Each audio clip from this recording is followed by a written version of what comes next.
स्वयं नारायण के नेत्र भराए घड़ी कुछ ऐसी आई है। अरे मृत्यु लोक पर अधर्म का चक्र चला है, प्रचंड विनाश लीला छाई है। क्रोध में भरकर नारायण गरुड़ को आवाज लगाते हैं, वाहन पर अपने आरूढ़ होकर तदनंतर मृत्यु लोक को आते हैं।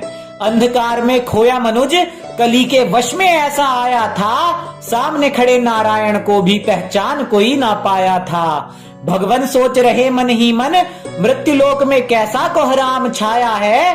पूछता हूँ चिरंजीवियों से, उन्होंने मनुज को अधर्म से क्यों नहीं बचाया है। भगवान तनिक गंभीर हुए, विचार एक मन में आया था और मन के भीतर से आवाज लगाकर चिरंजीवियों को बुलाया था।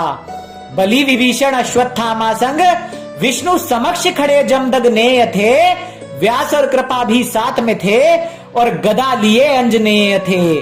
सभी ने नारायण को प्रणाम किया, पर पवन पुत्र हनुमान गले से लगकर रो दिए। अरे नारायण में देख छवि प्रभु श्री राम की, चरण नारायण के बजरंग बली ने अपने अश्रुओं से धो दिए। अरे गले से लगकर बोले हनुमान, क्यों बचाऊं मनुज को। प्रभु ये मनुज बड़ा ही धूर्त हुआ है, तुमको छलिया बताता है। अरे तुमको है पक्षपाती कहता और मेरा हृदय छलनी हो जाता है। मेरे हृदय में आता है कि इन अधर्मियों के लिए निश्चित ऐसा दंड करूं, इन अधर्मियों पर गदा उठाऊं और मस्तक इनका खंड खंड करूं। व्यास भी क्रोध में भरकर बोले, अधर्मियों के महिमा मंडन को मनुज ने रचे न जाने कितने ही उपन्यास हैं। अरे रामायण महाभारत के अधर्मियों को श्रेष्ठ दिखाकर खुद को समझते वेद व्यास हैं। अर्जुन के रथ पर विश्वकर्मा रचित दिव्य कपि को हनुमान ये बताते हैं। अरे करुणा और भक्ति की मूरत बजरंगी को भी पक्षपाती ठहराते हैं। सदा ही जिसने परमार्थ किया उस अर्जुन को नीचा ये दिखाते हैं और ग्रंथों में झूठे श्लोक मिलाकर अधर्मी को वृषा बताते हैं। अरे वृषा तो है जो धर्म को समझे और सदा से ही सत्य वक्ता है। अरे जिस कर्ण ने झूठ बोलकर ही शिक्षा और सब कुछ प्राप्त किया था, उसे हमारा कृष्ण वृषा कैसे कह सकता है। अब अश्वत्थामा भी क्रोध में बोले, इस मनुज की क्यों रक्षा करूं, मेरे पिता को कटु वचन ये सुनाते हैं। सनातन धर्म को गलत दिखाने हेतु ग्रंथों में जातिवाद दिखाते हैं। हाँ मैंने जघन्य अपराध किया था जिसका फल भी मैंने भोगा है, पर मेरे पूज्य पिता को झूठ बोलकर क्यों पहनाया धर्म का चोगा है। सूत पुत्र कर्ण को नीची जाति बताकर सहानुभूति कमाते हैं और जातिवाद से लोगों को आपस में लड़वाकर राजनीति खेल जाते हैं।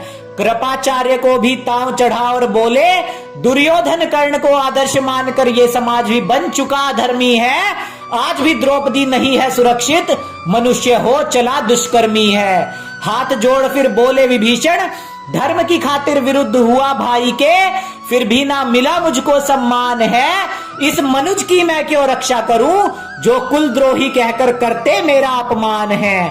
रावण का सम्मान ये करते, कहते मैया सीता को कभी ना हाथ लगाया था। नहीं बताते अप्सरा से दुष्कर्म के कारण श्राप उसने ये पाया था। श्राप था यदि किसी स्त्री को रावण उसकी इच्छा के विरुद्ध हाथ लगाएगा, ऐसा घिनौना अपराध करते ही उसका मस्तक खंड खंड हो जाएगा।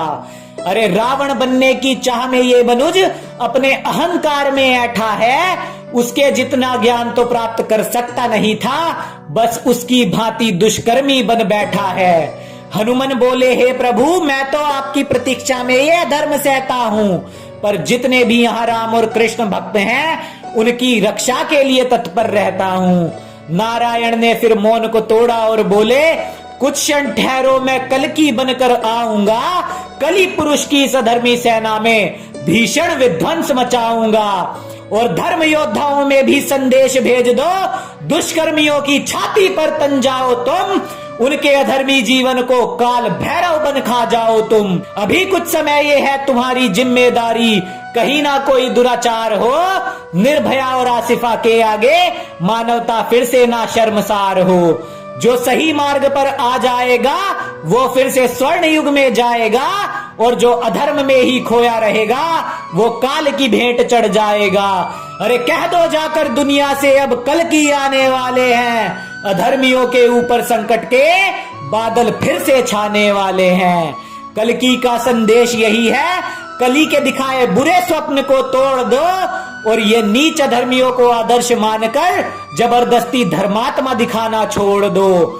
द्वापर से भी महाभयंकर महाभारत अब हो जाएगा और कह दो सबसे अधर्म का साथ छोड़ दे, वरना गेहूं के साथ घुन भी अब पिस जाएगा।